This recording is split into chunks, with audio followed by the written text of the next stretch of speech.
Hey everyone, my name is Ashutosh and I'm a second year student from ECE department.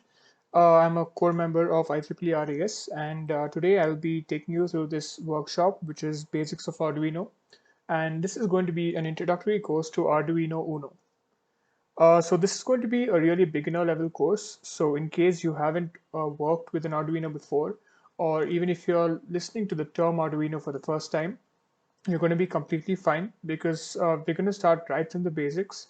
And hopefully, at the end of this 60 minutes or so, you'll be in a much better position to be able to program and tinker around and experiment with the Arduino board. So, having said that, let's get started. So, like I said, this is a complete beginner level course. So, we're going to start right from the basics of what an Arduino is. So, Arduino is first off the name of the company and not the board itself. So, this is a common misconception when a lot of people say that I'm working with an Arduino. They actually mean that they're working with a board that is designed by Arduino. So, this is pretty much similar to how we have the Xerox machine, right? A lot of people say that give me a Xerox copy of this paper or this book, whereas in fact the actual term is photocopy, and Xerox is the name of the company that has pioneered that machine. Likewise, Arduino is a company based in Italy, and they make these programmable boards, and Arduino Uno is one such board. So moving on to the next question, which is basically how it works. Now, Arduino is basically a microcontroller, and I'll be telling you what a microcontroller is in just a moment. It basically works pretty much like any other program works, where you have an input, you have some sort of processing or a mapping function that is done, and based on whatever results that is generated, you get an output. However, since we're dealing with hardware, this won't be a typical input where you just given something like enter two numbers and you say 5 and 6, and your output would say be 11 in case the function was to add those numbers. Now, next thing that we need to look at is where we'll be coding this. Now, since this workshop is basically is conducted through an online medium, we will not be able to use the physical hardware. If we were using the actual hardware, we would have to use the IDE that is provided by Arduino itself. IDE stands for Integrated Development Environment, and it's basically a sort of place where you can type in your code, you can compile it, you can debug it, you can execute it, and finally you can upload that code onto your board, and the board will do whatever it is programmed to do. However, in this workshop, we'll be using something known as Tinkercad, which is basically a simulation software for Arduino and other such components.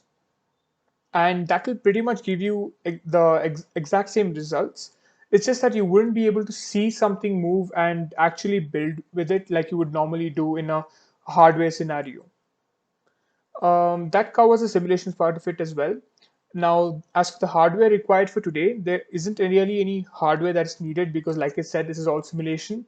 But in case you're actually eager to test this out on your own and try to tinker around with the board later on, after this workshop, you can always get yourself an actual Arduino board and try out the same circuit connections and the similar code as well. You do not really need any prior coding experience. However, it is recommended that you have a general knowledge of C or C++, simply because Arduino follows something that is pretty much similar to embedded C. And having said that, things like your looping constructs, your semicolons, opening and closing braces, functions in C, and things like this will stay pretty much the same. However, Arduino has its own set of functions and libraries that you'll have to learn and basically get used to as in when you start working with it. And the final thing that brings us to other applications, and the applications here are endless. It could be something really small like blinking an LED just to test out your Arduino coding skills, all the way to building a really advanced and intricate robot which can do a bunch of things. Because you may have heard of other terms or boards and designs that are associated with robotics, but when it finally boils down to doing a simple task, like maybe sensing the distance between a wall and the robot that you have, or maybe you want to pick and place an object from position A to position B using a robotic arm, and possibilities are endless basically. But any such applications basically need a microcontroller based device, and Arduino serves to be the best one there is. So Arduino definitely has a wide variety of applications.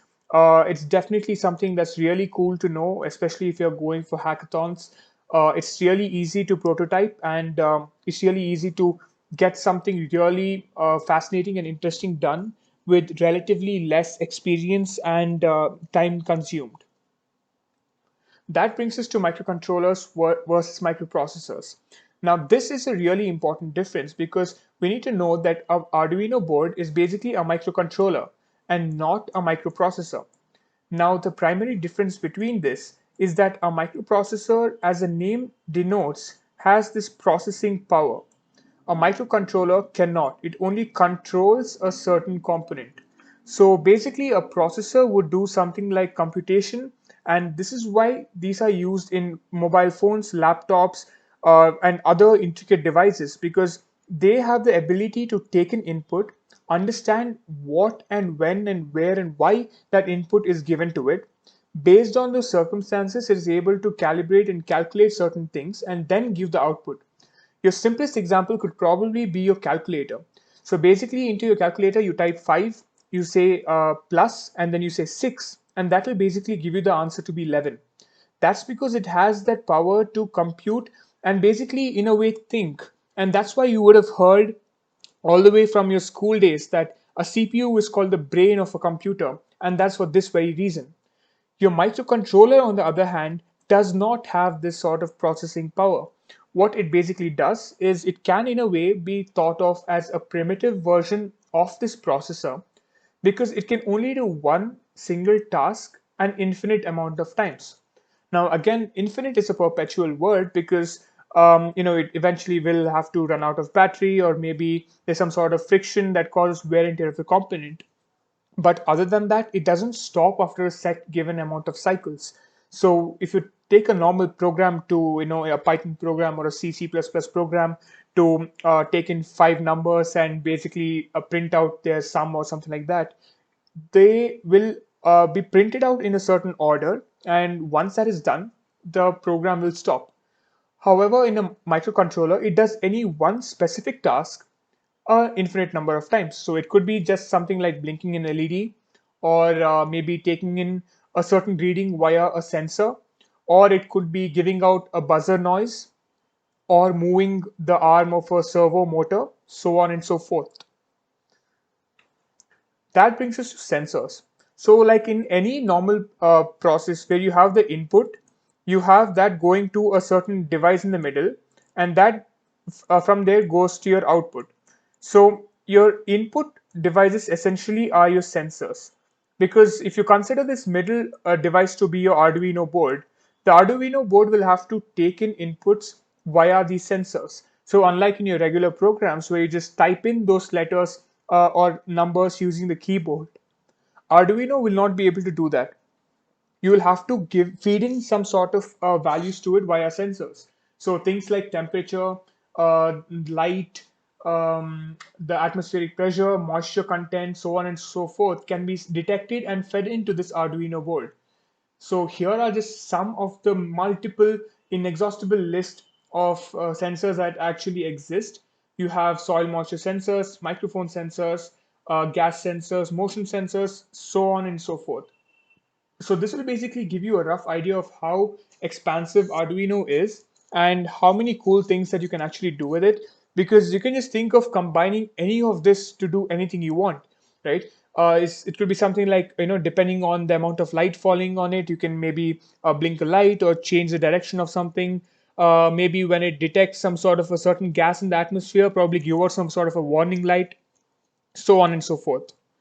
And that brings us to our actuators.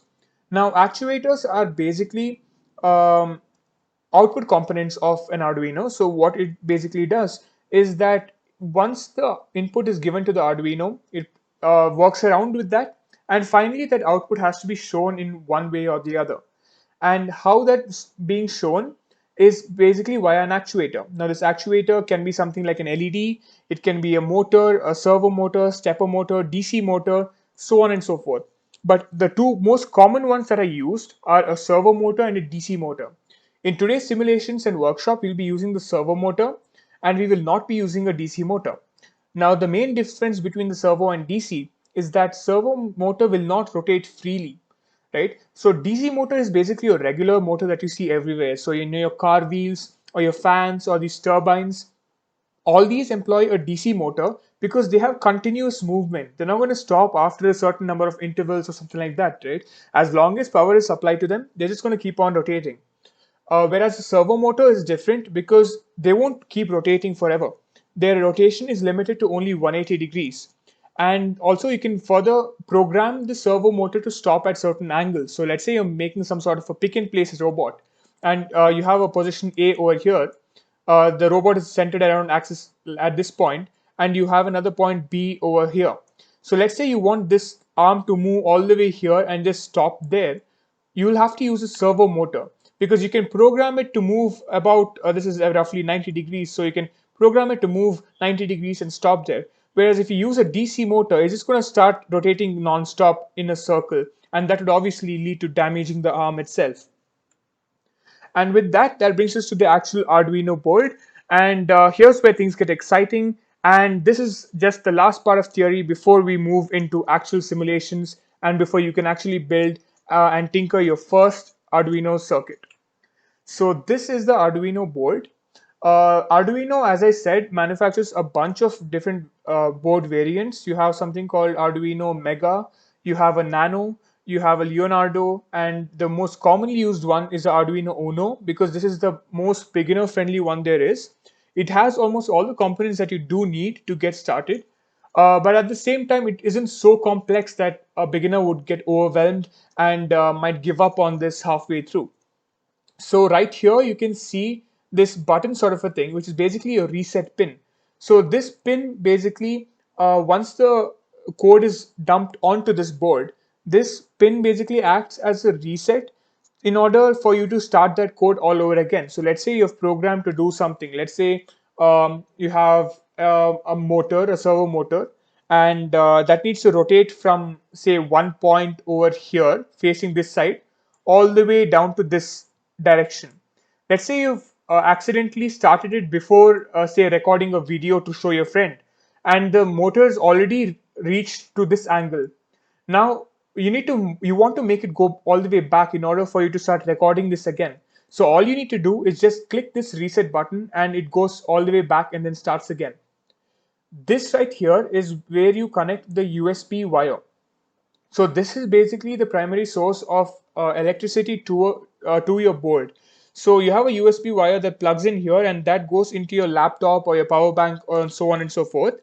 And this is another type of power adapter port if you're in case you're using some sort of a battery pack, because let's say you're mounting this Arduino on top of some sort of a drone or a rover.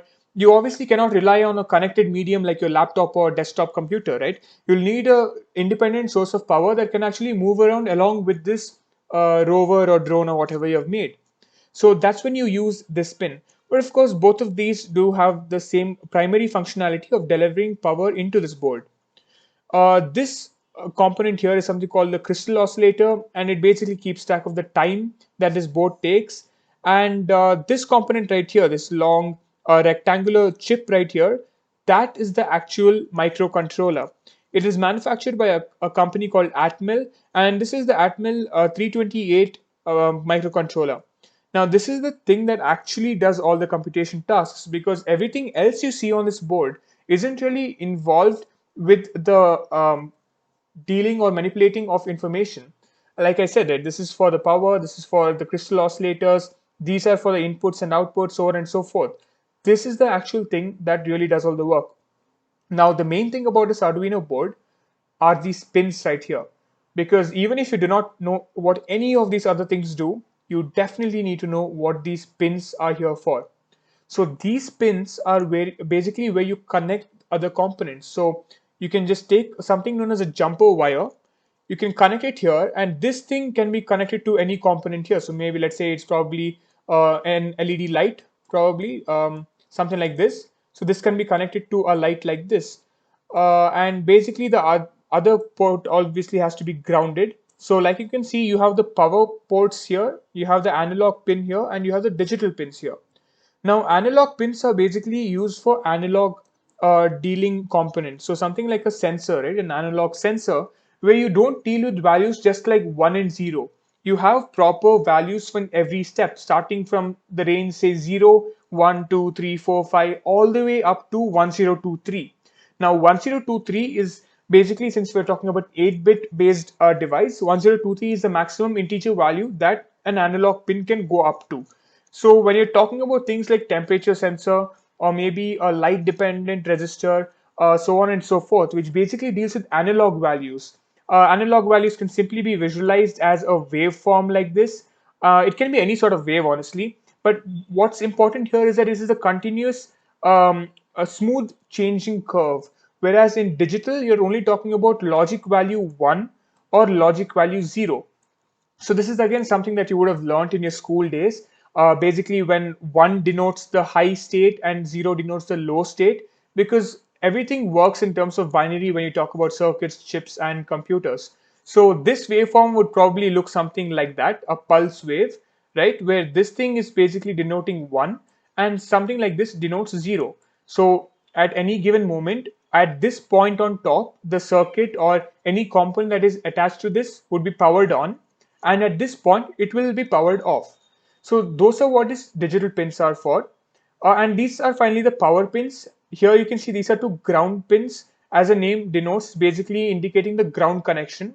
Whereas this pin 3.3, 5 volt and Vin are all used for connecting power sources. So these will basically power up any component. Let's say you want to power up a servo motor.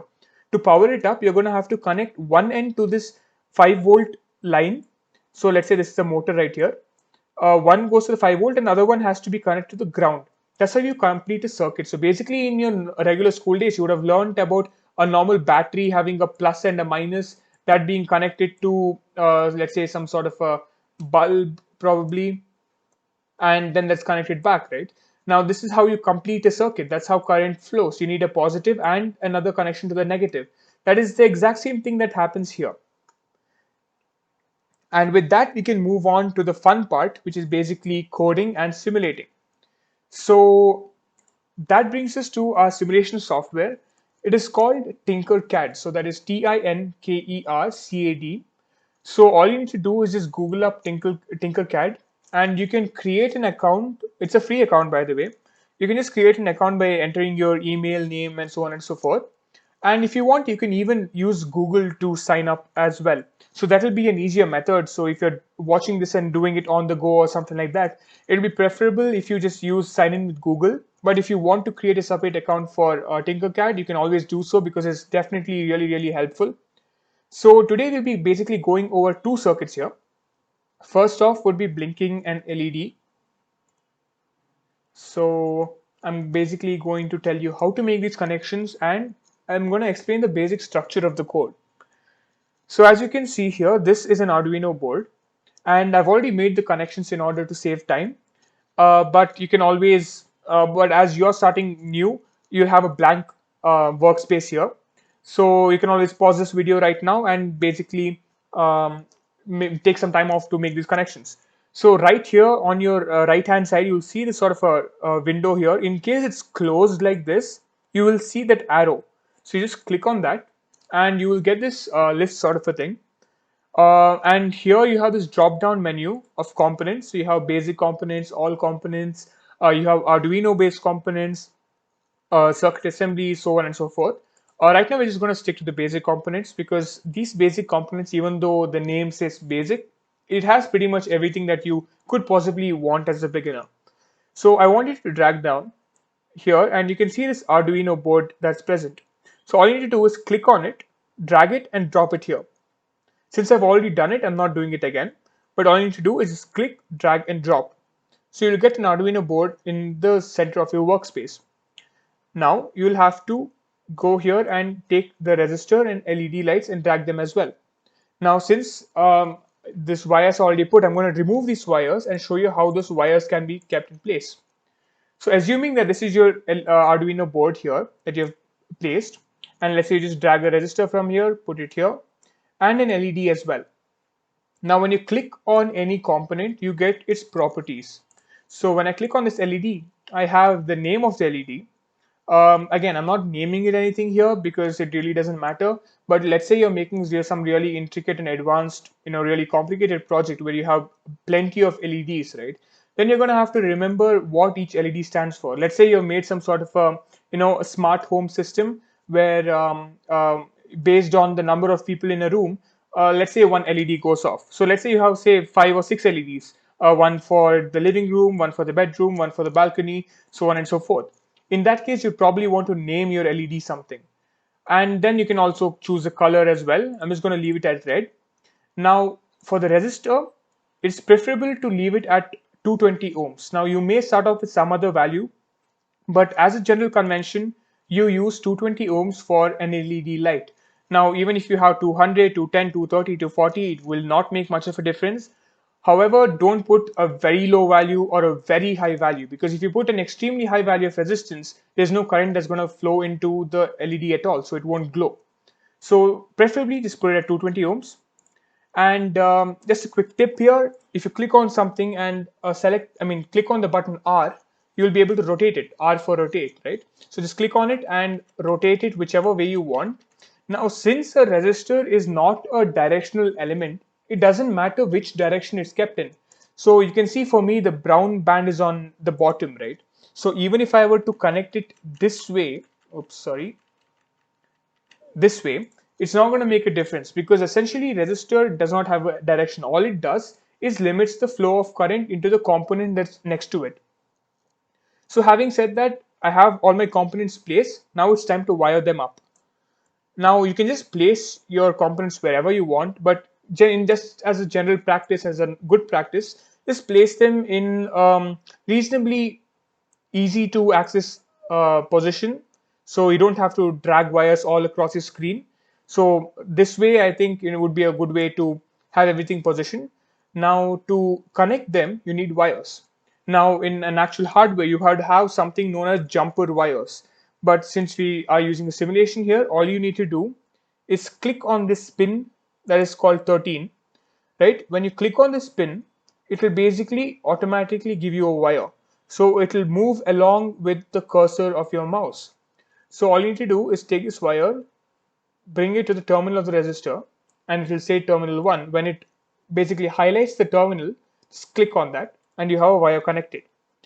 Now, as a slightly not so related term, you can actually even change the color of the wire. So typically, if you want to stick to the general convention of red and black wires, you just need to select that wire, and from this drop down list you can choose whatever color you want. So let's say you want a gray wire or a red or a black or whatever, you can do that. Another shortcut here is to just use the number keys. So if you just click on a wire, press 1, that makes it black, 2 is red, 3 is orange, 4 is yellow, 5 is green, so on and so forth. I'm just going to leave it at red, and similarly just click on the second terminal. You will have another wire coming out. Just click on the anode of your LED. Now this connection is important. Make sure you're connecting this with the anode and not the cathode. So once you click on that, you have one end of the connection done. Now the other terminal will have to be grounded, because like I said, right, in any circuit, if you're having one end going to the positive side, the other one definitely needs to end down at the negative. So from the cathode, take a wire and connect it to the ground. Now I'm going to change the color of this wire to black simply because of general conventions where you have negative or grounding to be denoted by black or green, whereas the positive or input is denoted by red. So this is the general connection that you need for your LED. Now it's important to note that you don't necessarily have to connect this to pin number 13. You can connect it to any of these digital pins. But this wire here, which is connected to the cathode, definitely has to be grounded. Do not connect this somewhere else. So this wire is fixed. This one can be changed to any pin over here. I am using 13 as a general convention because that's typically what is used. And that basically concludes our hardware design part. Now we need to move on to the code, because right now it's just a piece of plastic and metal that is put together and nothing's going to happen because nothing is coded onto it. Again, I have already written the code here. So as you're starting out, you probably will not have anything here. And also another thing to note is that you'll probably have it in this sort of form, which is the blocks form. Now, this is something that is pretty confusing, even though it is meant to start as a beginner level thing. It's always preferable to go for the text way because it's much more professional. And this is basically the general convention that is used when you're programming using a different IDE. Remember when I told you about the Arduino IDE, where you normally actually code a regular Arduino board? Well, this is the exact way you're going to have to write it there. So it's always good to get used to this convention and not something else. So moving to the code, it's pretty straightforward, it's pretty simple. You have two main parts here. You have something called void setup and you have something called void loop. Now, for those of you who have learned C or C++, it will be much easy for you to understand what's going on here. So what basically happens here is in the setup part of it, you're basically initializing, and as the name signifies, you're setting things up. So let's say you have some sort of LEDs or servos or buzzers or any sort of sensor or actuator that you want to set up. That's where you're going to put the code into. And in the next part, which is void loop, as again the name signifies, loop would basically mean a looping statement that runs on indefinitely. Now, like I said before, in an Arduino, which is a microcontroller, there is no end point, right? It's only going to stop executing when the power is removed. So another sort of contradiction to your regular programming that you've done with C or Python, which basically finishes after a certain amount of time. So let's say you want to print the factorial of a given number n. Let's say the user inputs that number to be, say, 6, and let's say you need to print all the factorial like in a stepwise manner, right? So it'll probably print everything, print the final factorial result, and then it'll stop there. It'll tell you to, press C to exit or press enter to exit or something like that. But that's not going to happen in this condition because it says void loop. This is going to run infinitely over and over and over again until you remove the connection.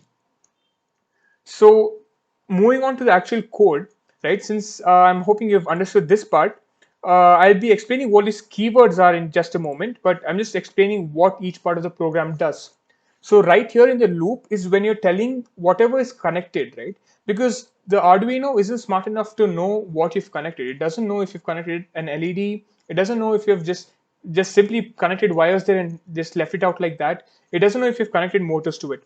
So that's where you're just telling what to do. You're telling it to send certain amount of pulses. You're telling it to wait for a while and do certain things inside this loop part. So your actual coding logic for the program goes into this part right here. Now moving on to the keywords, the first one that we encounter is pin mode. So another really important thing to note here is that this is completely case sensitive. So it is really important that you write these words exactly the way they are.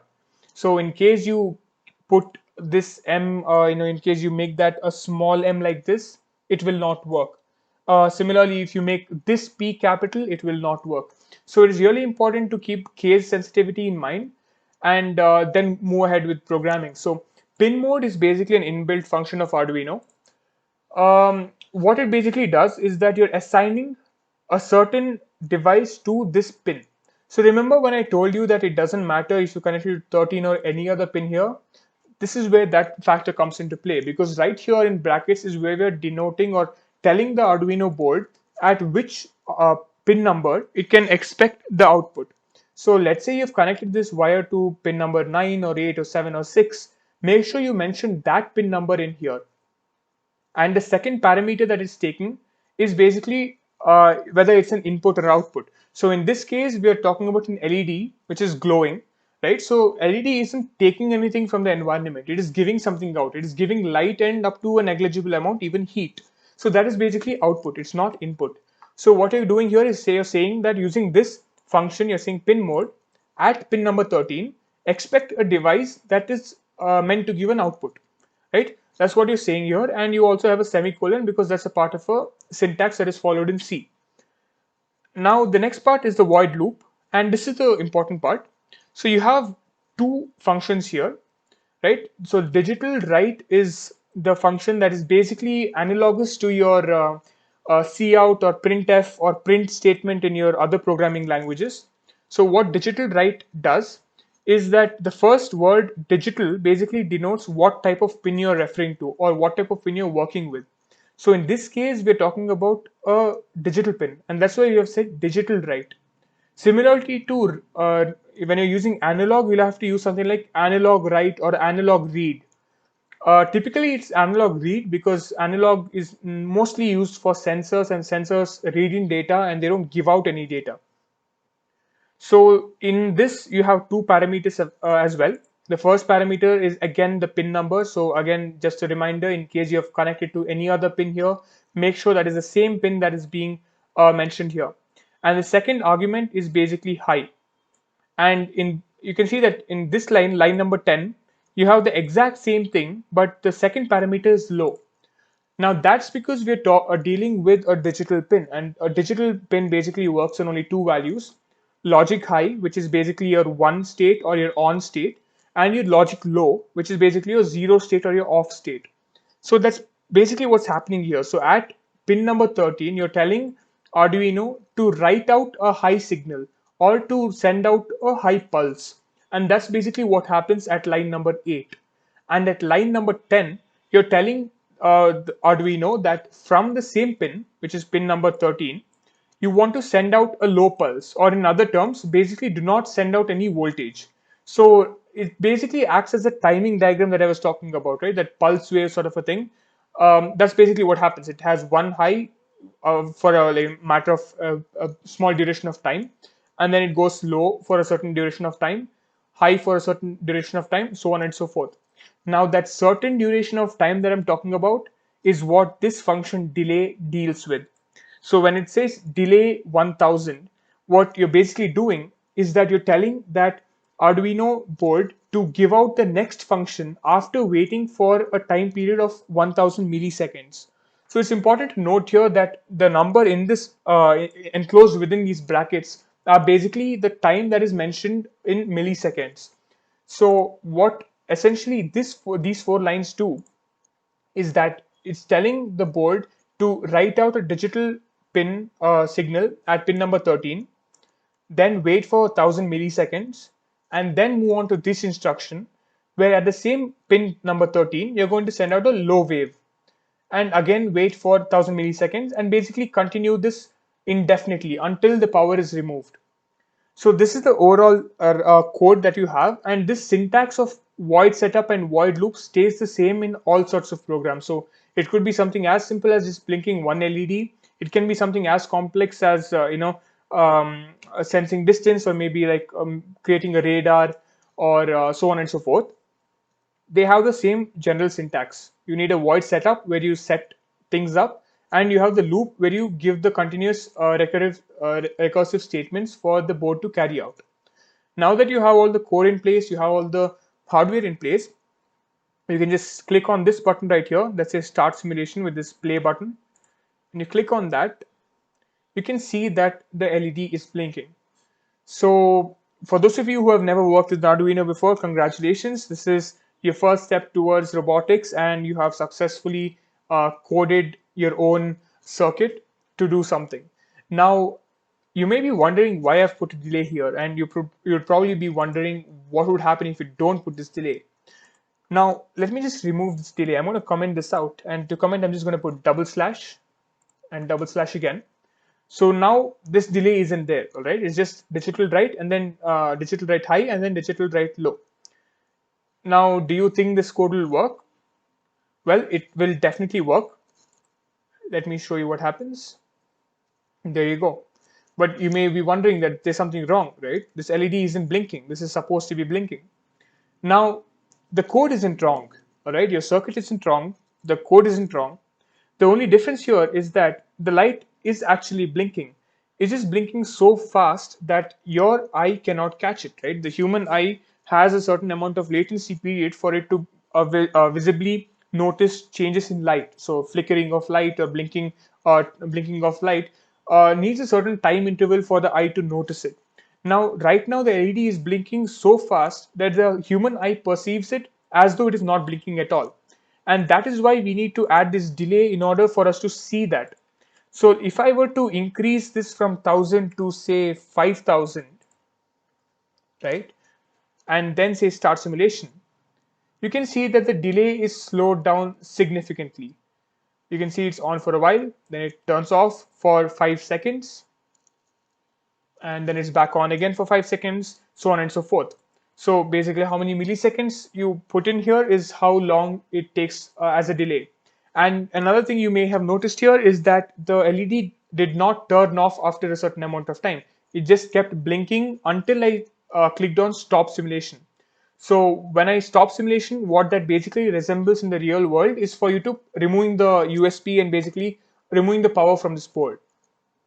So that is basically our first experiment, and that covers the basics of how a code works.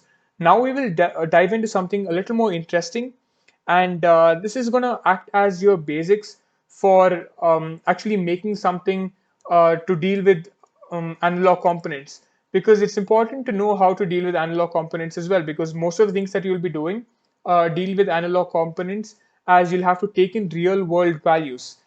So we're going to work with something known as an Ldr sensor and a servo. All right. So an analog sensor basically takes in values from the real world. It could be temperature, it could be the amount of light falling onto it, it could be the concentration of gases in the atmosphere, so on and so forth. So you have a bunch of different things that can act as possible inputs. Now, if you look at this circuit here, you have a bunch of new things that I included in this. Now you have the Arduino board from the last experiment as well. You have this resistor as well. And of course you have wires, which you're familiar with. Now the two new components, or rather two new components and one external attachment here, is this white colored thing, which is basically your breadboard. And you have this motor looking thing, which is basically your servo motor. And then you have this small coin sort of a thing, which is basically your LDR sensor. Now, LDR stands for light dependent resistor. And another name for light dependent resistor is a photoresistor. Now, as you may have guessed, this resistor has a variable resistance based on the amount of light that's falling onto it. Now, if you see right here, right, this is the resistor as well. Both of these are resistors. The primary difference is that this resistor is fixed at 10 kilo ohms, right? It's not going to change based on, let's say you're conducting this on a sunny day or maybe a cloudy day. Maybe the room temperature is pretty high. Maybe it's like really cold. It really doesn't matter, right? This resistor is going to stay the same. However, this resistor is going to change its value of resistance based on how much light is falling onto it. And this is super useful when it comes to a lot of use cases, because think of the amount of applications that can be done with this.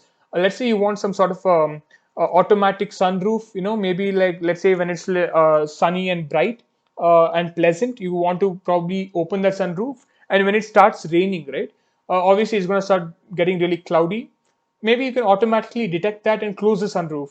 It can also be used to do something like detection of fire, right? Because in a normal room, you have a certain level of brightness. Now, when there is a fire in that particular place, the intensity of light that is falling onto this device will increase exponentially. So that's a telltale indicator that there's something wrong in that room, right? So that's where this can be used.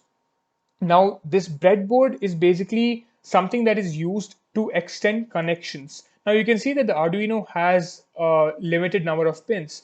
And even in case Arduino had, like, let's say 20 power pins, 30 ground pins, so on and so forth, it would be really inefficient and messy to have like so many wires just jumbled around all over the place.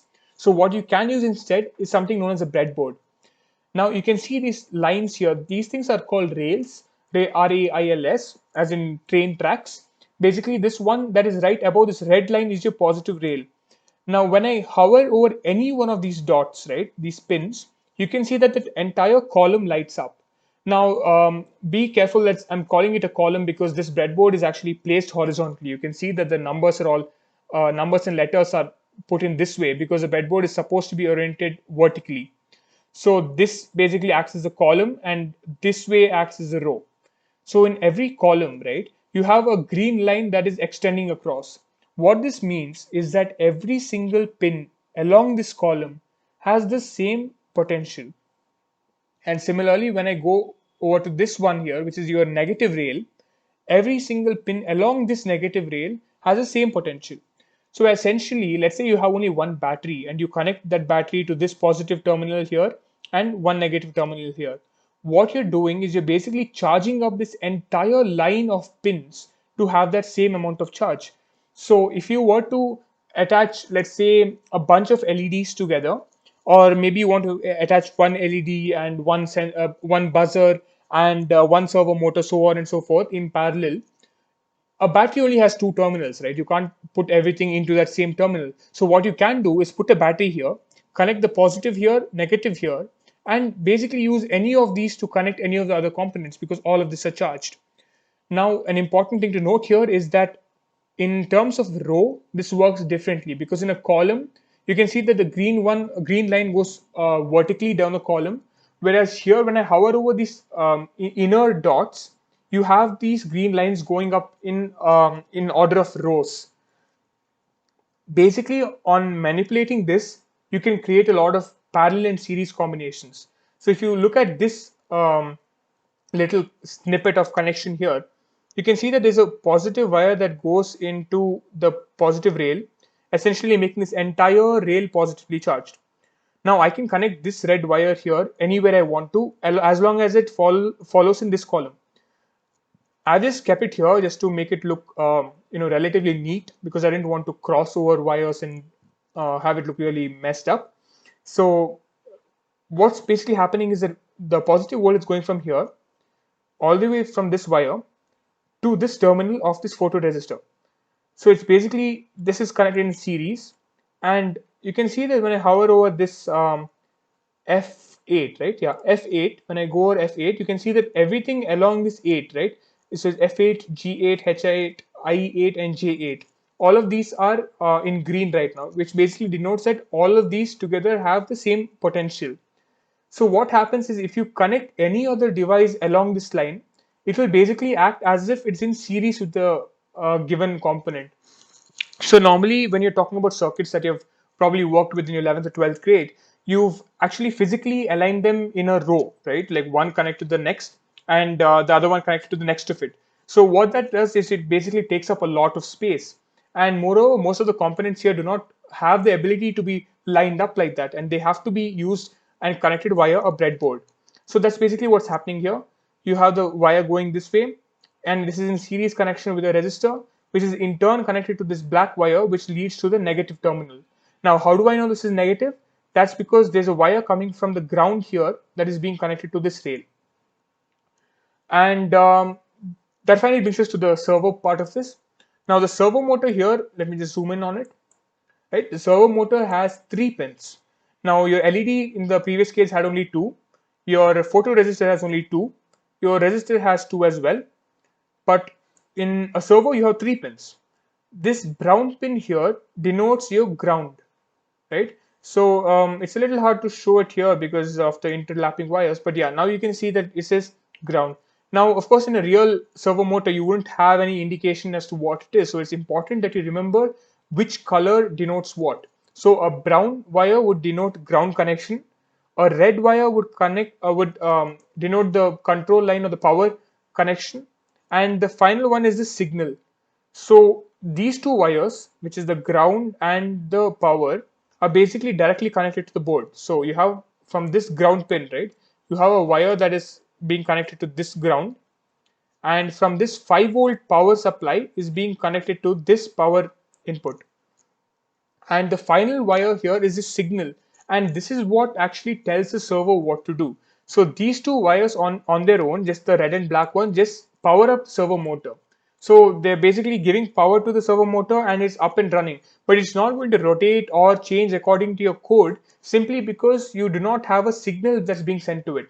Now servo works on the concept of digital pin as well, which is why I have connected it to digital pin number 9. And since we're talking about a photoresistor, which is basically an analog sensor, that has to be connected to an analog pin. Again, you can use any analog pin here, you can use any digital pin here, but just make sure that you don't attach this wire somewhere here, because this definitely needs an analog input. And if in case you attach it anywhere to the digital pins, it will not work. So this is basically the overall construction of the circuit. You can pause this video to basically try and do this on your own. Once you're done, you can move on to the code. So you're just going to click on this code icon here. And quite contrary to what you may think, the code is pretty small, because when you just look at a circuit like this, it looks pretty complex, right? You have a bunch of components, you have a lot of wires going around here and there. So you'd probably expect the code to be really lengthy, but quite contrary to that, it's pretty small. So one major difference that you would probably note here is that you have this hash include library declaration, which we did not have in the case of our blinking in LED. That's because Servo Motor has a library of its own. Now, again, if you have worked with C, C++ before, you would know what these libraries mean. Even in Python and Java and other languages, you basically have the import statements. Like in Python, you have import NumPy, import so on and so forth.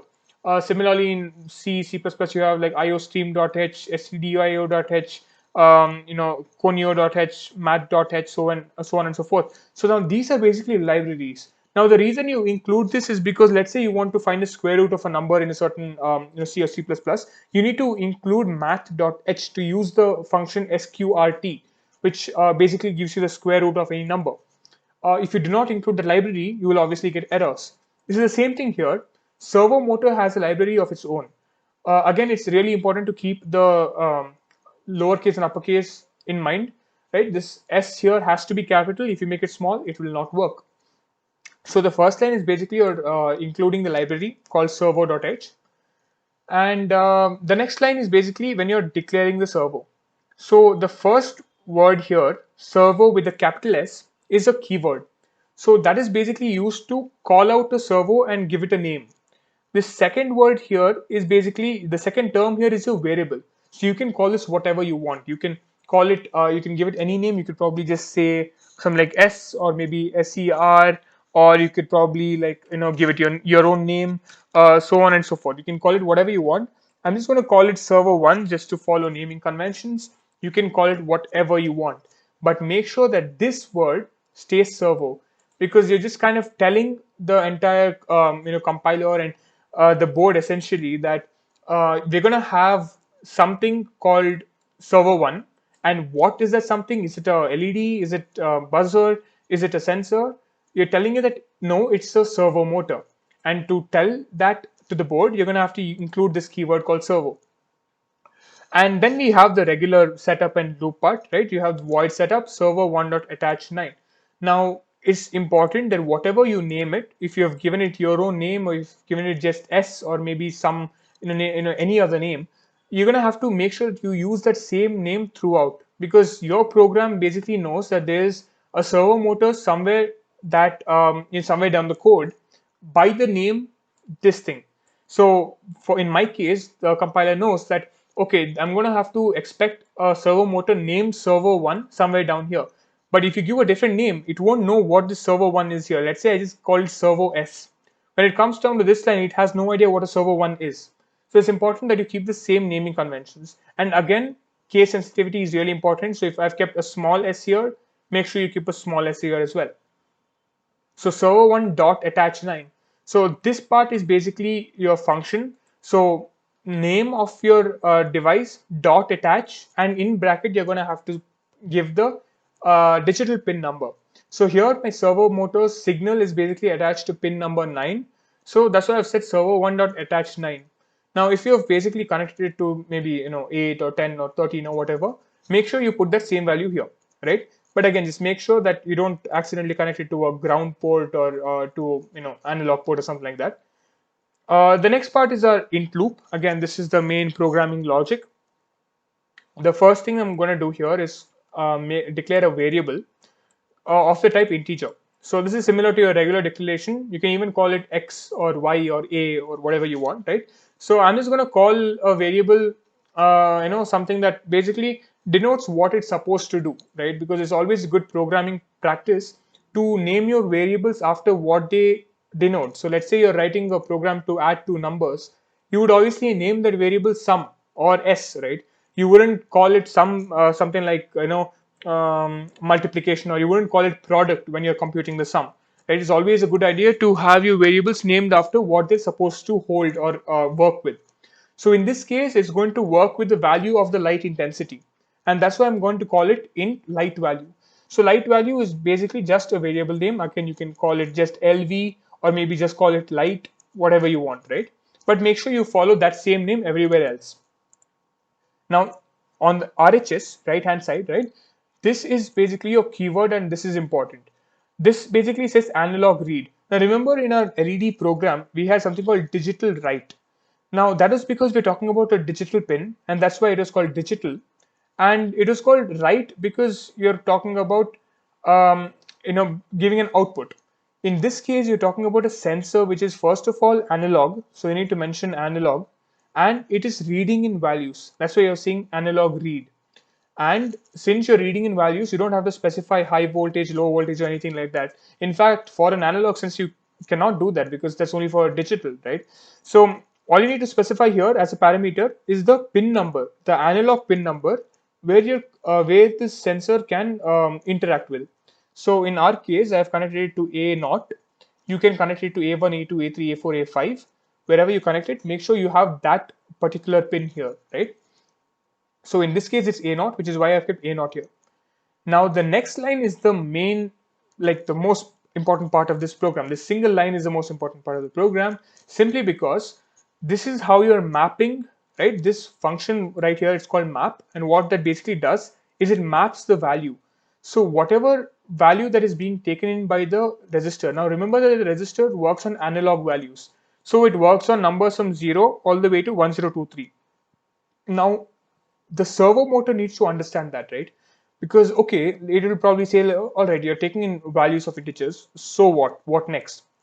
Now this line, this function map, is basically what tells the servo that, okay, listen up, when the value is 0, you need to do a certain thing here. As the value slowly increases to 1023, you need to also increase and do something from a certain value up to a certain value. And that's basically what's happening here. This function takes in 5 parameters. The first one is basically the value that you're dealing with. So right now, light value holds this analog read A0. So whatever data I'm getting from the outside world, that is being contained in this light value. So think of light value as a sort of a bucket, and let's say analog read is some sort of maybe some sort of a substance that is given to you. So you take that substance from the outside world, you put it into your bucket, and then you need to map whatever's there in that bucket into something else. So that's exactly what's happening here. So you're saying map light value 1023 to 0, 0, 180. Now you can also do this in another way. You can say 0, 1023, 0, 180. So what this would do is basically say that when the value is 0 here, right, when the integer value of input is 0, the servo should be at 0 degrees. And when the value is 1023, which is the maximum allowed value, the servo should go to its maximum allowed value. And now remember, I told you that the servo can only rotate from 0 degrees to 180 degrees, which basically means that 180 degrees is its maximum allowable rotation limit. So when as the increase in integers value, which is basically your output, your input that you're getting from the environment, you're going to have to map those values to your servo. So as the input goes on increasing from, let's say, a point, just imagine a graph, right? From the origin, it's like increasing steadily upward like that. Similarly, mapping to those values, the servo will also have to turn from the 0 degree all the way to 180 degrees like this. And the next line is basically the write function, right? Because this is basically telling the servo what to do. Next, you're going to have to make the servo do that. And that's what servo1.write does. So you can see servo one dot attach basically attaches it towards the board, and servo one dot write will basically tell the servo that it needs to do a certain certain action. And of course, when it comes to writing out to a servo cannot make any sound. A servo cannot show out any light. It cannot give out any heat. The only thing a servo can do is rotate. So that's why you don't have to mention something like servo rotate or servo spin or something like that, because that's the only thing a servo can do. And that's why it's just saying servo one dot write is good enough. But it's important to pass that value light value in as a parameter, because remember that this light value is going to have this mapped value. So whatever is being mapped is going to have to be it has to be passed into the servo one dot write, so that the server knows that whatever is being mapped as an external environment variable, as it comes in, it's taken into the Arduino and it finally gives it to the servo, and the servo will have to rotate according to that value. So this is basically your code, and that's the circuit. So with that done, we can start simulating it. So I'm going to minimize this, just click on that again, and I'm going to go ahead and start simulation. All right, so now you can see that the Arduino is turned on because you have this tiny LED sort of a thing here which is on. You can see this lightning bolt symbol here, which basically denotes that the power is plugged in, and basically it's functional now. Now here comes the fun part, and here's where the analog sensor really comes to play. Now if you go and click on this LDR, right, you will see this slider bar that appears. On one side you have this completely darkened circle, and on the other side you have this bright sun-like icon, which basically denotes brightness. So as you may have guessed, this is basically a brightness meter, from with the leftmost being completely dark to the rightmost being completely bright. Now I want you to observe the servo as I'm going to drag the slider. Now I'm going to drag the slider from left to right. So I just wanted to keep one eye on the servo, and so as I'm changing it, you can see that the servo changes as well, right? So basically what's happening is that the servo motor changes according to the brightness. So normally in an actual hardware servo motor and an actual LDR device, what you would normally do is probably just cover the LDR using a piece of paper or maybe even your hand, right? And that's basically when this servo will be in this position. As soon as you take your hand off of the servo, or let's assume that you take your mobile phone or something and just use the turn on the flashlight and shine some light onto this, it will rotate accordingly. So that's basically what happens here. So as you can see, as I'm changing the value of the slider, right, essentially what's happening is I'm mimicking the amount of light that's falling onto this LDR. Now as the intensity of light is changing, you can see here this function at line number 14 comes into play. As the slider is being rotated from 0 to 1023, now I want you to imagine that this value here is an integer 0, right? That's the starting value here. And this value all the way here is 180. I'm sorry, is your 1023 as an integer value. So what's basically happening is, if you consider this to be 0 degrees, this is also 0 degrees. And as you change it, it goes, it changes angle as well. So that's basically what this mapping function does, and that's how this mapping function works. And this is basically just an introduction to analog sensors and how you can interface them with the servo, because taking in values isn't fun if you can't do something with it, right? So that's why it's important to learn how to interface it with something, so you can take values from the real world. Now this was a case of a light dependent resistor. You can also experiment around with using something like a gas sensor. Maybe try connecting an LED to it.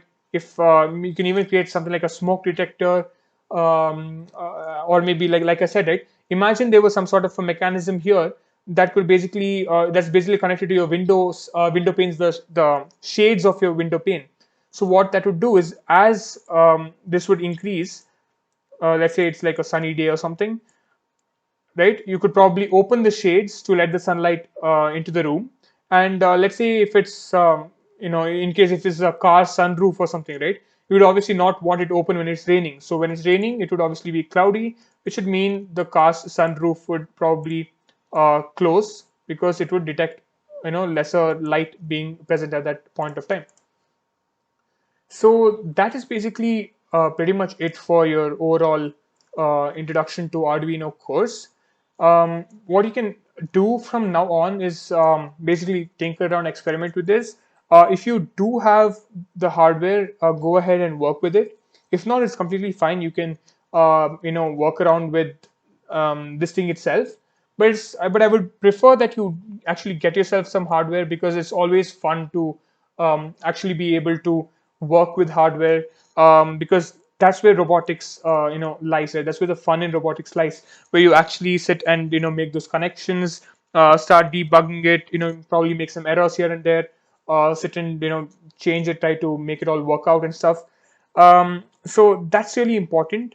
And also it's pretty important to not leave this year, because this is a really very short workshop, because Arduino is a course that would probably take weeks, months, maybe even years to learn and master completely, in case you want to do some really intricate and cool projects with it.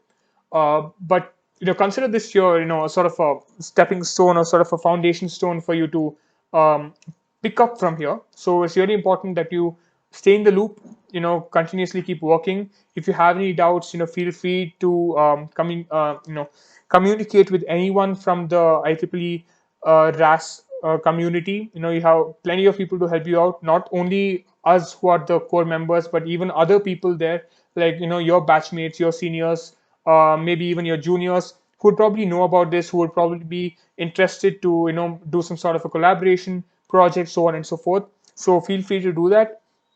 The best source of learning obviously would be YouTube, or you can also go to the Arduino community, which is a really good source as well.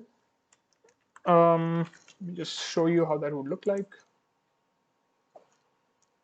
Yeah, so this is the Arduino community. I mean, this is their website.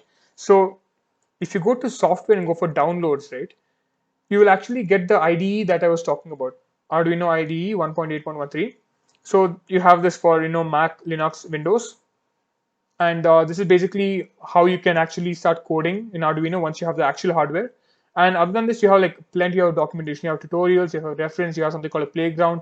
You have a huge community on forum, on Discord, and there's a project hub, which is basically a sort of a gallery display of all sorts. So you can make an account here, publish your projects, get help from people, and basically just go wild. Just sky's the limit. Just try exploring and tinkering around.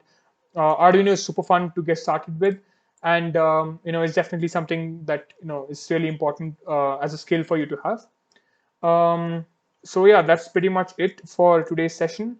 Thank you so much for tuning in. I hope you had a good time, and I also hope that compared to how you were at the start of this workshop, you're definitely more confident now, and you've kind of kindled that spark to learn more about Arduino and robotics in general. So thank you so much once again. This is Ashutosh Rao, and yeah, thank you for attending.